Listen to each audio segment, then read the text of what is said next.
Voodoo as a religion is deeply rooted with the culture of New Orleans.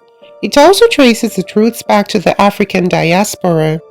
It first arrived with slaves from West Africa who combined their spiritual practices with Catholic traditions, which creates a unique blend of Voodoo Catholicism. This is Everything Sociology 24. My name is Ode Agbaka Godwin. Welcome to my channel.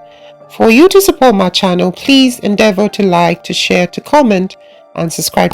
Over time, this practice was enriched by influences from Haitian refugees fleeing the 1791 slave revolt.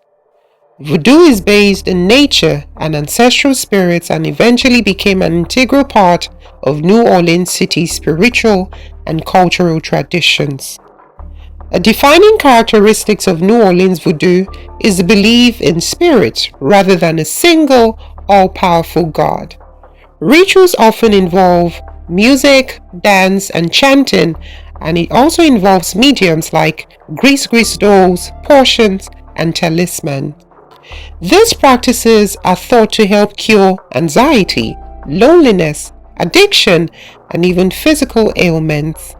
The tradition remains prominent in the city to date, with locals and visitors alike seeing spiritual readings or personal rituals. According to historians, Congo Square in the Trem neighborhood serves as a focal point for Voodoo gatherings, where enslaved Africans would gather for drum circles and ceremonies.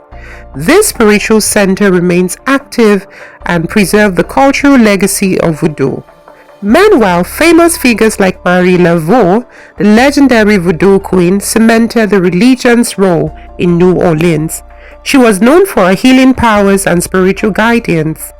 Laveau was both a reverent Catholic and a powerful Voodoo practitioner.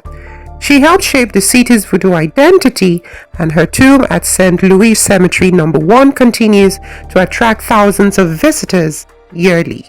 Dr. John, another key figure, was known as a Voodoo king and an esteemed healer. Originally from Senegal, he became an influential figure in New Orleans Voodoo society and was the mentor of Marie Laveau. His legacy remains part of the city's Voodoo history. The most public Voodoo celebration in New Orleans is St. John's Eve, held on June 23rd, marking the summer solstice. This event, initiated by Marie Laveau in the 1830s, continues today at Bayou St. John, combining ritual and revelry. Visitors and locals alike partake in ceremonies that evoke the ancient traditions of Voodoo. While modern-day Voodoo practices remain largely private, the city's history is preserved through places like the New Orleans Historic Voodoo Museum and Voodoo Spiritual Temple. Visitors can explore artifacts, rituals, and even receive personal readings from local practitioners.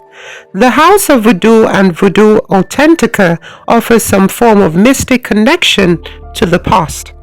Voodoo practice is still a living and breathing practice that continues to influence the lives and spiritual journey of many in New Orleans till date.